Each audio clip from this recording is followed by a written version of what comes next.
Então, aqui, a gente tem o estágio, ele vai de A, tá, até D.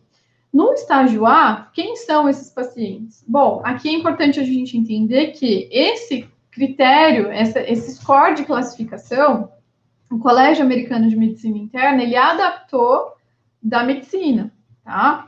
Então, para os nossos pacientes caninos, esse paciente estágio A é aquele paciente que tem fator de risco, mas ele ainda não tem a doença.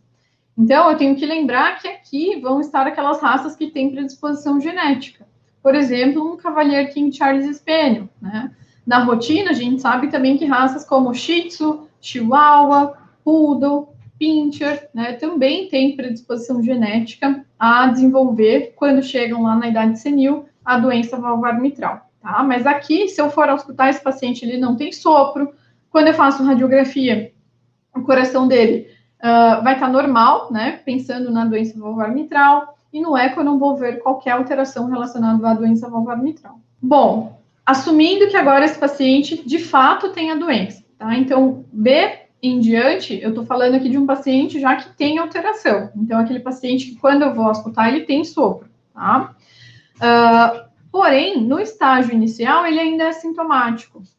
Esse estágio assintomático, ele é dividido em B1 e B2. O estágio B1, o paciente, apesar de ter a doença valvar mitral, ele não tem remodelamento. Então, você faz um ecocardiograma, ou então você solicita o eco, e você observa que o átrio esquerdo ainda está do tamanho normal, né? Ou então está levemente remodelado, tá? Porém, o ventrículo esquerdo está de tamanho normal ainda. Então, aqui eu posso ter o paciente ou sem qualquer remodelamento, ou um remodelamento atrial leve. E o estágio B2, o paciente ainda é assintomático, porém, ele já tem remodelamento, tá? Então, como que a gente avalia esse remodelamento? Lá no ecocardiograma, isso vai ser avaliado pela relação átrio esquerdo-aorta, então é comparado o tamanho do átrio esquerdo com o tamanho da aorta. Esse paciente B2, ele tem essa relação átrio esquerdo-aorta maior que 1,6. O ventrículo dele também já tem congestão, tá? Então, no eco, a gente utiliza uma variável que vai avaliar essa congestão ventricular esquerda, chamada de diâmetro interno do ventrículo esquerdo em diástole normalizado, tá? Então, a gente leva em consideração aqui o peso do paciente. Então, quando essa variável está acima de 1,7, o paciente tem remodelamento ventricular esquerdo, tá?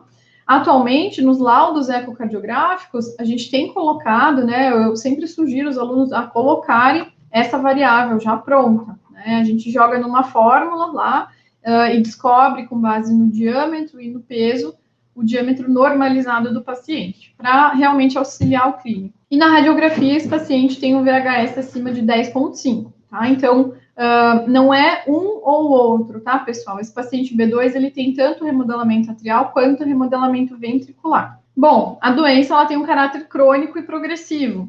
Então, depois que o paciente passa aqui do estágio B2, quanto tempo? Não dá para a gente saber, isso é muito individual. Tem pacientes que nunca evoluem do estágio B2 para o estágio C, tem pacientes que, às vezes, em questão de meses, evoluem do estágio B2 para o estágio C.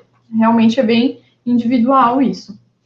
Porém, né, aqui no estágio C, o paciente ele já tem sinais clínicos. Então, um sinal muito comum é a tosse. Eu posso ter um paciente com doença valvar mitral com congestão e sem tosse? Posso também, tá? Hoje eu postei lá nos stories, no Instagram, um paciente com já ruptura de cordálea tendínea, um átrio esquerdo enorme, e ele não tinha tosse, né? Um paciente que já estava em edema pulmonar e não tinha tosse. A tutora super cuidadosa e ela nunca referiu tosse na paciente, tá? Então, apesar de ser o sinal mais comum, ele não é exclusivo, tá? A ausência desse sinal não exclui a doença, isso é importante saber. No estágio C, o paciente ele ainda é responsível ao tratamento, enquanto que no estágio D, o paciente já é refratário ao tratamento. Tá? Então, o que diferencia aqui, ó, um paciente com doença valvar mitral, estágio C ou D, é a resposta à terapia padronizada, tá? Que o Akivin recomenda, né? Então, se ele já não responde mais, ele é refratário.